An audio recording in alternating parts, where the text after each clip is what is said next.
19일, 오늘이 4.19네요. 벌써 4월 19일. 4월 달에는 참 공교롭게도 의미 있는 날이, 휴일은 식목일로 있었다가 없어진 건데, 4월은 또 의미 있는 날에 이렇게 4월 16일도 있었고, 4월 19일도 또 있네요. 자, 오늘 바로 그날인데, 또 시장은 또 하루 또 흘러가겠습니다. 매일같이요. 진짜 시장 오늘 어떤 브리핑인지 살펴보도록 하겠습니다. 이슈 브리핑, 나쁜 놈들의 전성시대. 그 영화가 있었죠? 벌써 된 영화네요. 네. 바로 어제 본 것 같이 느껴지던 영화인데, 하정우 씨 나오고, 최민희 씨 나왔던 영화였었죠. 나쁜 놈들 전성시대, 지금 전 세계적으로 리더들이요. 나쁜 놈들이라고 표현은 좀 그렇지만, 하여튼, 기존에 우리가 알던 지도자들의 어떤 글로벌 시대의 지도자들의 모습하고는 좀 다른 지도자들이 자꾸 나타나고 있습니다. 나쁜 놈들의 전성시대. 우리나라는 설마 또 나쁜 놈이 나오겠어요? 네, 그렇죠? 이번에 설마 또 나오겠습니까? 네. 우리나라는 이제 뭔가 변화가 있는데, 근데 우리나라가 문제가 아니라요. 전 세계적으로 트럼프 대통령이 꼭 나쁜 놈이라는 표현을 하는 건 아닌데, 뭐 걔네들한테 나쁜 놈이라 해서 뭐 미국에서 CIA 보내가지고 날 잡아가겠어요? 뒷조사하지 않겠지. 하여튼 트럼프도 일반적인 지도자는 아니에요. 독특하잖아요. 그렇다 우리나라의 또 옆나라에 있는 일본 아베, 얘는 진짜 나쁜 놈이에요. 뼛속부터 나쁜 놈이에요. 역사의식부터요. 일본 사람들이 나쁘진 않습니다. 뭐 여러분들 중에서도 일본 사람들하고 교류를 갖고 있는 사람도 있겠지만, 일본 사람들 전반적으로 참 괜찮은데, 그런 나쁜 놈들이 꼭 있어요. 그렇게. 역사의식이 잘못 교육이 돼 있어서. 그건 가정교육이 잘못돼서 그런 거예요, 아마, 일본. 아베는 가정교육이 잘못된 놈이에요, 그건. 거기다가 우리 바로 북한은 더 나쁜 놈이 있죠? 김정은이. 나이도 어린 놈이 말이야. 응? 똘끼나 부리고 있고 사람이나 막 죽이고 있고요. 근데 유럽은 크게 신경을 안 썼는데 말이죠. 그래도 어떻게 보면은 전 세계적으로 복지라든가 인권 부분에 있어서 유럽은 뭐 정말 선진국이다라고 하는데 웃기고 있네 그래요. 유럽도 정말로 인종차별이 심하고요. 예. 그것도 이민자들 때문에 아주 그냥 골머리 쏟고 테러가 생기고 하니까 거기도 이제 목소리가 나쁜 놈들 목소리가 나와요. 극우라고 하죠. 소위 말하면 극우 세력들. 우리나라도 극우 세력들이 있잖아요. 태극기 딱 감고서 돌아다니면, 물론 태극기 감고 돌아다니면은 2002년 월드컵 때는 참 멋있어 보였는데, 요즘은 태극기 들고 다니는 사람들이 왜 이렇게 꼴 보기 싫은 게 아니라요. 섬찟해요, 그냥. 꼭 공산당들이 빨간 완장차 하고서 공산당 짓하고 다니는 것하고 다를 게 뭐가 있어요. 자기 목소리가 다르다고 해서 뺨이나 때리고 다니고. 그 유럽도 그래요, 지금. 영국은 브렉시트 했죠. 이번에 이제 유럽에서도 또 나쁜 놈이 나올지 안 나올지 이게 고민인가 봐요. 프랑스 대선 촉각, 브렉시트. 과연 될까? 왜냐면 정말 큰 걸 거예요. 영국이 탈퇴한 것보다 더 어마어마한 일이 생기는 거거든요. 왜냐면 유로의 어떤 기반이라고 할까요? 프랑스의 시작이에요. 프랑스하고 독일하고. 사실 프랑스하고 독일하고 손잡았다는 것 자체도 되게 웃긴 거죠. 역사적으로 보면 둘이 얼마나 으르렁 되겠습니까? 우리랑 일본하고 으르렁 되는 거 그 이상일 거라고요. 아마 프랑스 국민들도 독일인들이라고 하면 이리 갈걸요? 근데 그렇게 손잡고서 EU로 출범을 시켰는데 이번 대선에선 브렉시트 얘기가 나옵니다. 이게 현실화 될지 여부는 진짜 아무도 몰라요. 근데 시장에선 최근에 얘기가 나오고 있죠. 두 번째, 안보 강화, 국방 중기 계획이 발표가 되고 방산업체의 성장 기회 좀 살펴볼 거고요. 최근 제가 웬만한 산업 동향들을 다 보여드렸습니다만 굴삭기 및 플랜트 수주 쪽에 대한 또 자료가 나와서 한 번 더 이거는 다시가 아니라 이거 한번 살펴보겠습니다. 프랑스 대선인데요. 마린 르펜, 에바뉘엘 마크롱, 장리크 멜랑숑, 프랑스와 피용. 빨간색으로 제가 표시해 놓은 거는요, 르펜 저 여성분하고요, 말랭숑이라는 저분이 이슈입니다. 그러니까 시장에서는 마크롱이 되길 바라고 꼭 시장에서 마크롱이 되길 바라고 있다라는 표현은 최근에 프랑스의 국채 수익이라든가 이런 부분들이 외환시장에서도요, 우려감이 반영이 되고 있다고요. 우리 소리 말하면 뭐 월드컵 같은 경우에 어느 팀이 이길 것이다 하면 도박사들에서 배팅률이 막 올라가잖아요. 그런 것처럼 시장에서도 돈이 먼저 냄새를 맡는 게 위험률이 올라갈 거라고 보고 있는 거예요. 지금. 그 르펜과 멜랑숑이 당선이 되면 왜 우려냐? 저 두 양반이 브렉시트를 외칩니다. 저 두 양반이 외치는 내용 중에 뭐냐면 우리도 탈퇴할 거야. 우리도 탈퇴할 거라고.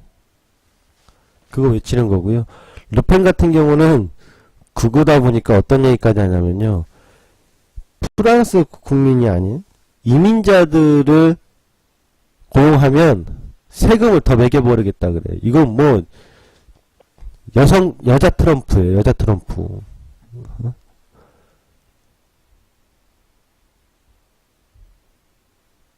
그러니까 프랑스, 아니 설마 프랑스 같은 나라가? 라고 생각할 거 아니에요. 프랑스가 굉장히 선진국이라고 생각하고. 선진국이긴 하지. 그렇죠? 어쨌든 간에 프랑스에서 그럴까 싶은데 그러려고 해요. 진짜로. 보통 극우가 아니거든요. 그것도 멜랑숑은 급진좌파라서요. 네. 이 양반 같은 경우는 브렉시트를 외칩니다. 근데 지금 워낙에 지금 접전이라서 프랑스 대선 결과를 예측하기가 어렵더라고요. 워낙 접전이라서. 또 프랑스는 대선이 결선 본선 투표제가 있기 때문에 4월 23일 날 1차 투표가 끝났는데 1차 투표의 결과는 크게 의미가 없을 것 같아요. 왜냐면 과반수를 득표할 당선자가 거의 나오지 않을 거기 때문에. 또 본선 결선에 5월 7일 날 가면 그때 이제 요동이 아니라 그때 정말 주목되겠죠. 하필이면 또 5월 2일, 5월 3일 날은 FOMC 회의가 있고 또 우리나라는 5월 9일 날 우리나라 선거도 있고요.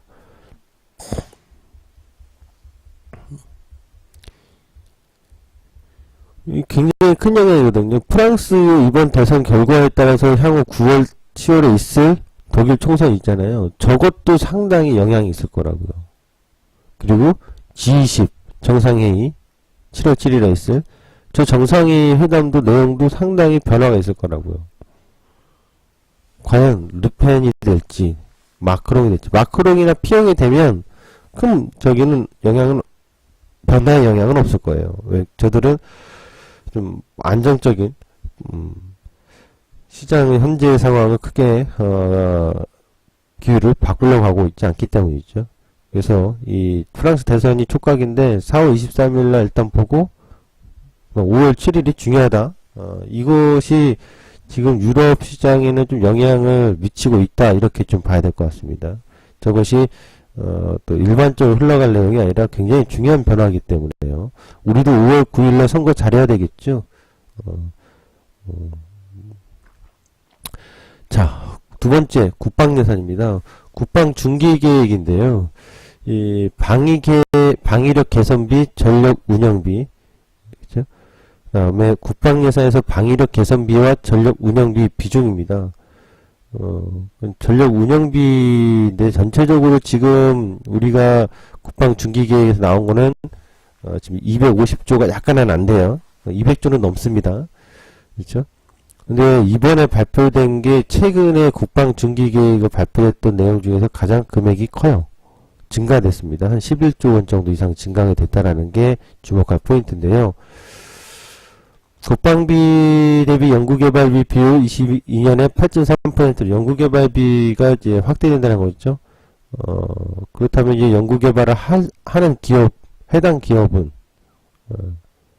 연관되어 있는 기업은 좀 더 주목을 받을 수밖에 없겠죠.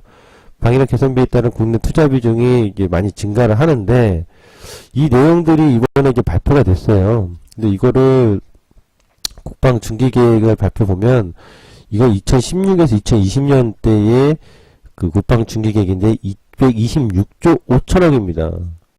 이때는. 근데 이번에 4월 며칠 전에 발표된 걸 따르면 달라요. 금액이 증가가 됐는데, 이때 당시 세부적인 전력 운영비하고 방위력 개선비 보면 전력 운영비가 153조입니다. 이 내용이 조금 세부적으로 나온 게 연합뉴스 그 자료가 있기 때문에 한번 제가 같이 해봤는데요.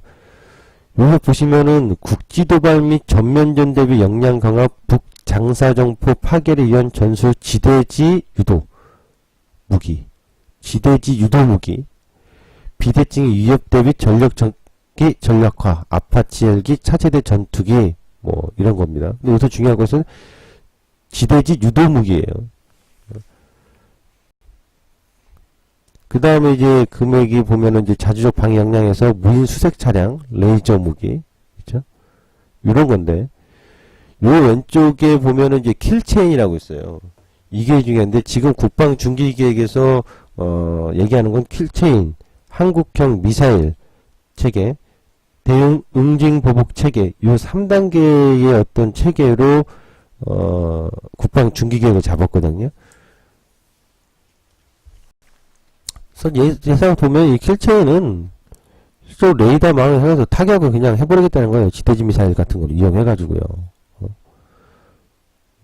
위성으로 레이저 감시망하고 정찰로 해가지고 타격 지시 내려서 그냥 미사일로 뻥!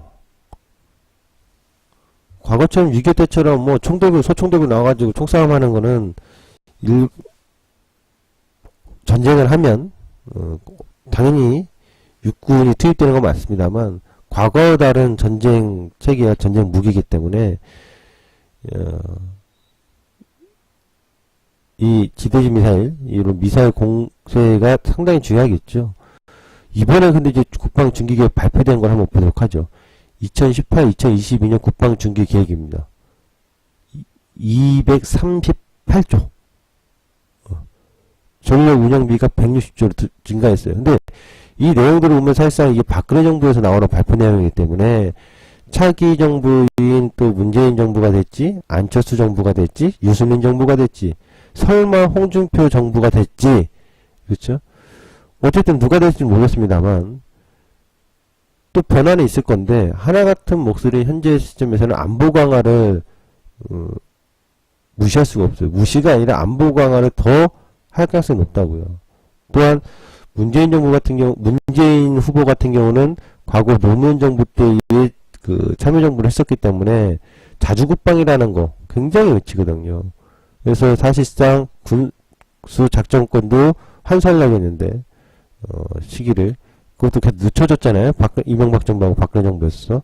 그때는 결국 자주국방에 있어서라면 국방비가 더 증가하면 증가하지, 증가 안 할 일이 없거든요.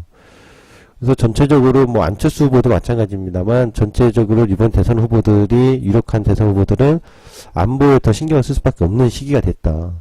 특히 미국하고 중국하고의 관계에 있어서 또 일본의 그 군사력 증강, 이런 부분이 신경 쓰이기 때문에 우리의 자주국방을 위한 국방비 증액은 늘어날 수밖에 없어요. 근데 이번에 발표된 걸 보면요, 여기에 나오지만 이거예요. 북핵 미사일 대응을 위한 한국형 삼축 체계 조기 구축. 조기 구축이라는 걸 좀 땡겨버리겠다는 얘기예요. 2020년 중반에서 2020년 초반으로. 그러니까 당연히 뭐 투자라든가 이런 비용들이 앞당겨지잖아요. 금액도 더 증가됐고요. 조기 구축 킬체인 체계. 예. 북한 유도 폭탄, GPS 유도 폭탄 이런 거고, 한국형 미사일 방어 체계, 예? 대응 응징 보복 체계, 요게 아주 핵심이에요. 이번에.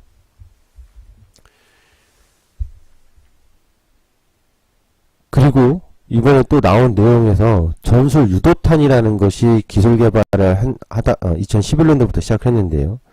이것이 이제 기술 개발이 완료됐어요. 최근에.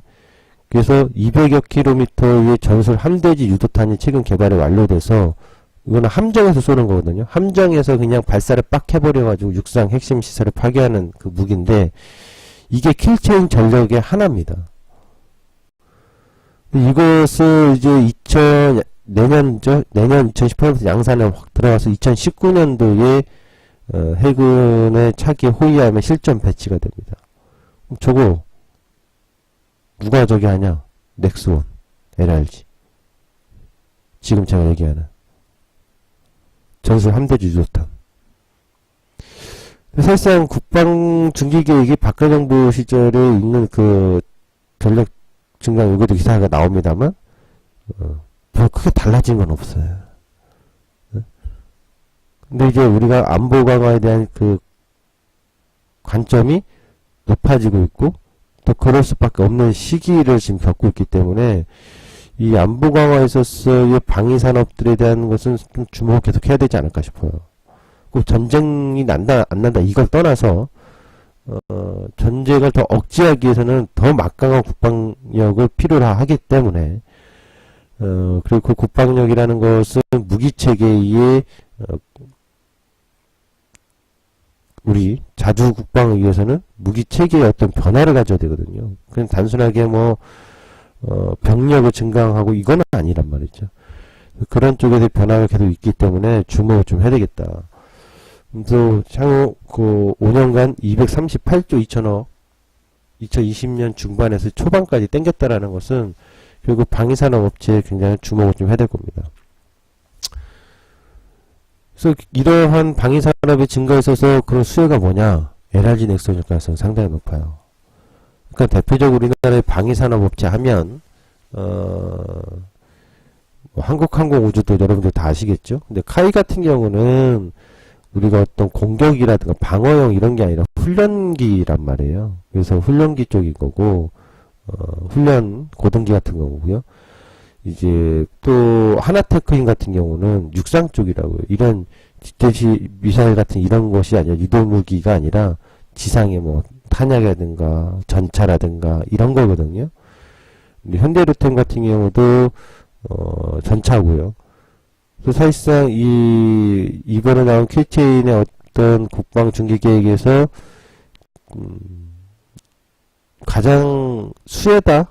뭐 전체적으로 국방 관련 종목들이 다 수혜이긴 합니다만 좀 더 그 수혜의 가능성이 높다라고 본다면 결국 LRG 넥슨이지 않겠느냐.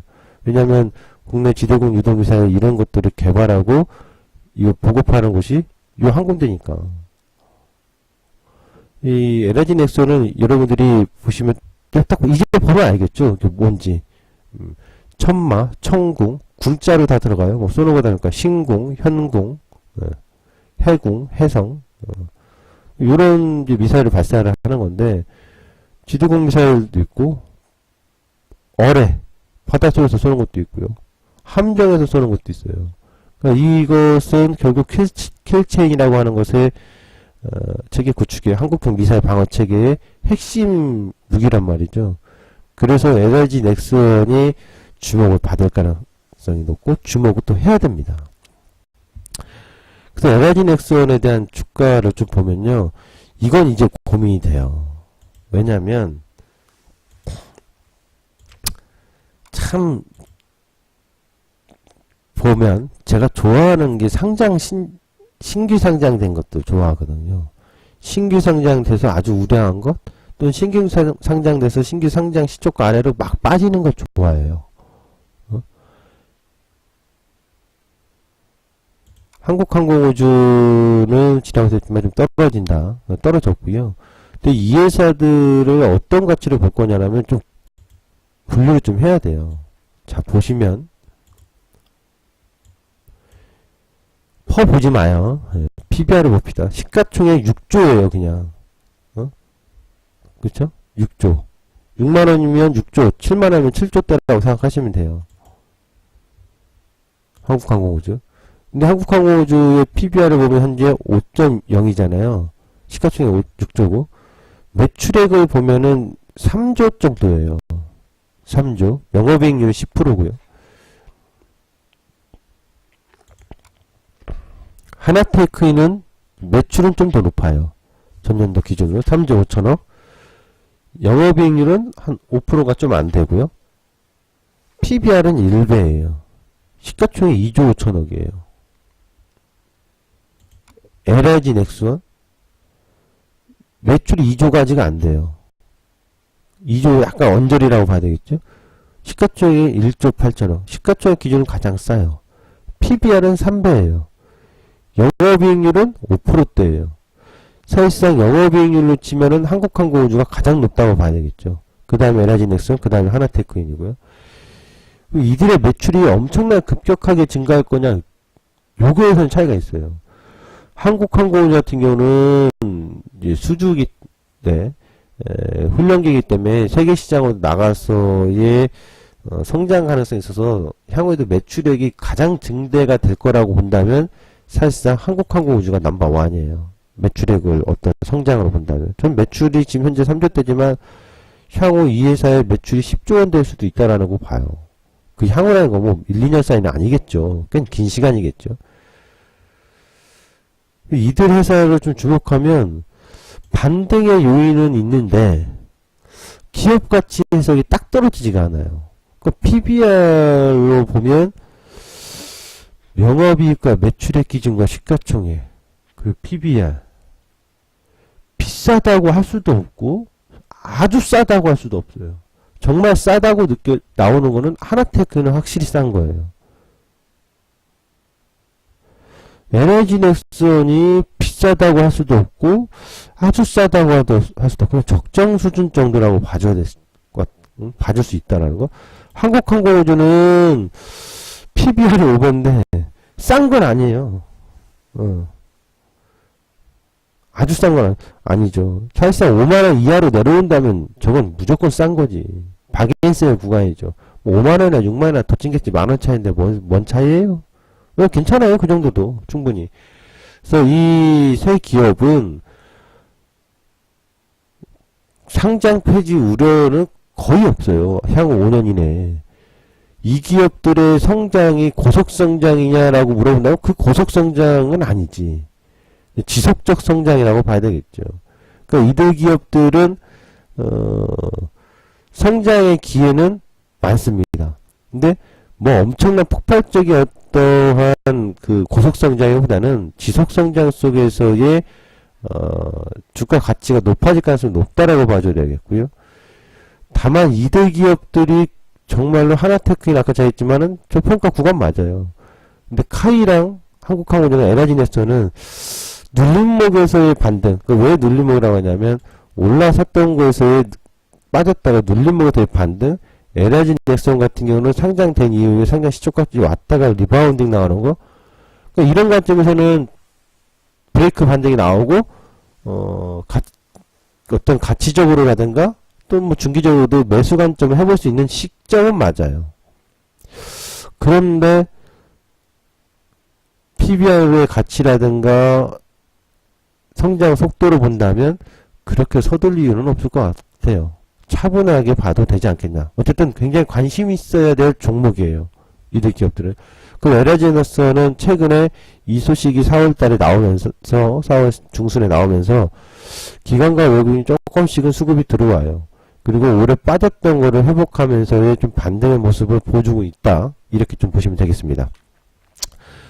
단순하게 이들 기업들을 단기적인 어떤 시각의 트레이딩으로만 보지 마셔라. 굉장히 중요한 어떠한 기업으로 보셔라.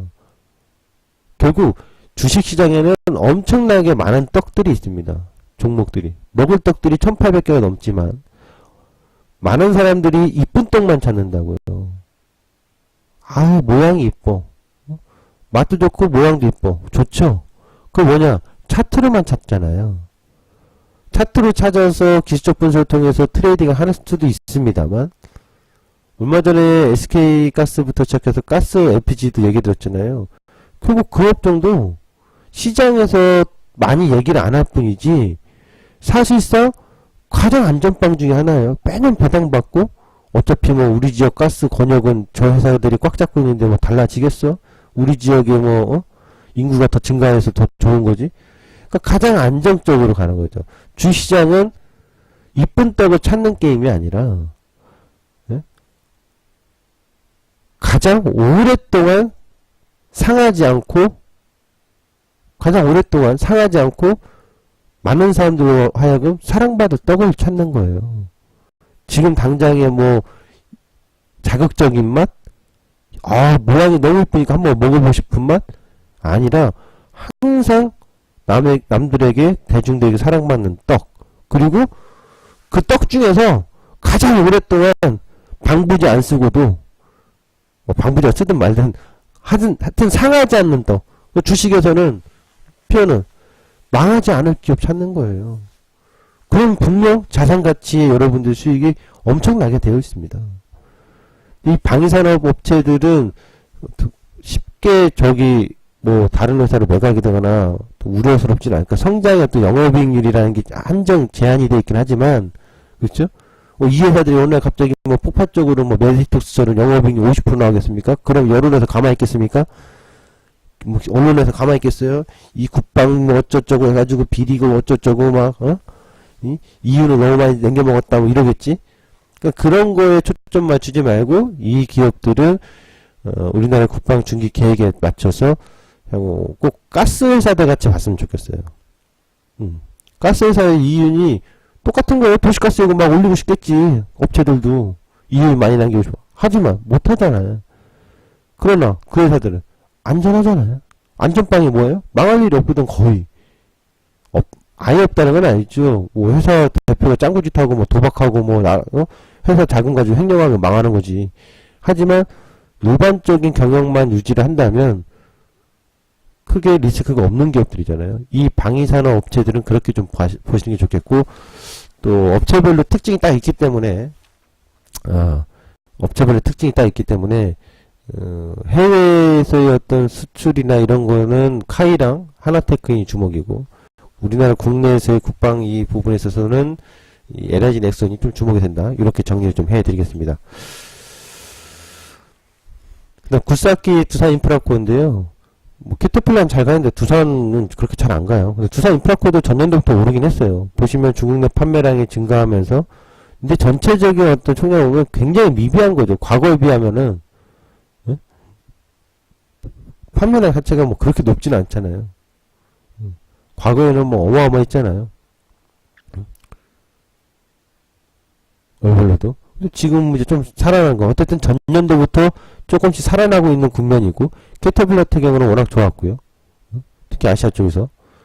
주가 흐름을 잠깐만 보면은 두산인프라코가 딱 역시 판매량에 고스란히 보여줘. 지금은 이제 좀 부딪혀 있지만 전년도 판매량이 개선된 다음부터 개선되는 가격에서부터 빠르게 올라왔죠. 4,000원대에서부터 만원대일까요? 150% 이상 올라온 거잖아요. 지금은 멈칫 정체 좀 보여주는 거죠. 지켜봐야 되겠죠. 계속해서 개선이 이어지는 건지. 그러니까 주식은 차트 보고 너무 급할 게 없어요.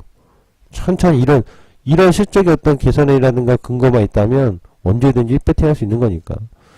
해외 플랜트 수준인데요. 플랜트 부분은 전년도보다는 확실히 2010년보다는 좋을 것 같아요. 2010년도가 워낙 안 좋았기 때문에. 왜냐면 1월달부터 4월달까지 나온 내용을 보니까 신규 수주가 전년도의 절반 정도를 육박을 하고 있기 때문에 분명히 개선이 좀 되는 과정입니다.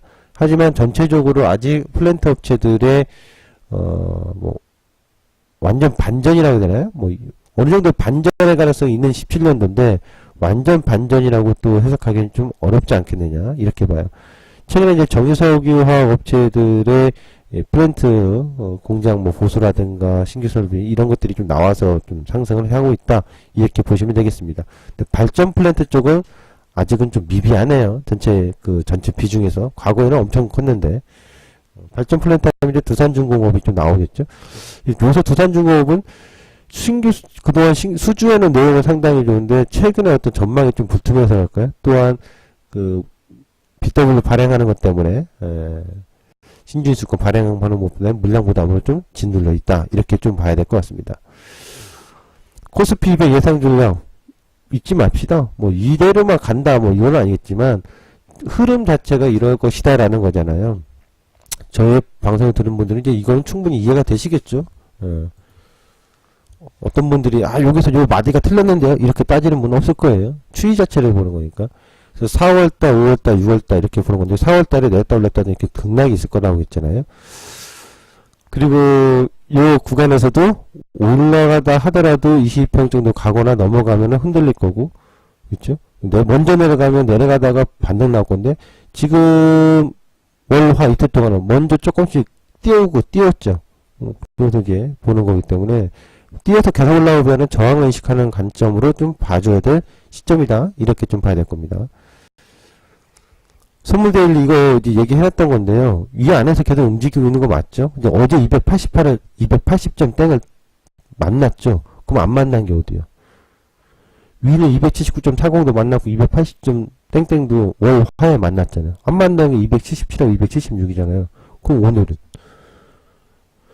시초가가 갭상으로 떨지 개파로 떨지는 봐야 되겠습니다. 개파라고 떨어질 가능성이 높은데 떨어지면 올라가다가 눌리거나 아니면 바로 쭉 밀어버리거나 또 바로 밀었을 때 두 가지 그림인데 바로 민 상태에서 왔다리 갔다리 하다가 밀리거나 아니면 쭉 민 상태에서 갭매운다고 또 반등 나오거나 278.60 오늘 중요한 상단이자 의미 있는 자리 278.20 밑으로는 277점 땡땡 설마 270.30 이 영역이에요. 오늘 하루는. 근데 오늘 시초가 갭이 어떻게 되는지 모르는데 갭이 큰 거하고 작은 거하고 또 차이가 있을 거예요. 작다 싶으면은 위쪽이 아니야 오히려. 갭이 작으면 오히려 바로 아래로 내려갈 수 있는 확률이고요. 갭이 크면은 골치 아파 이거.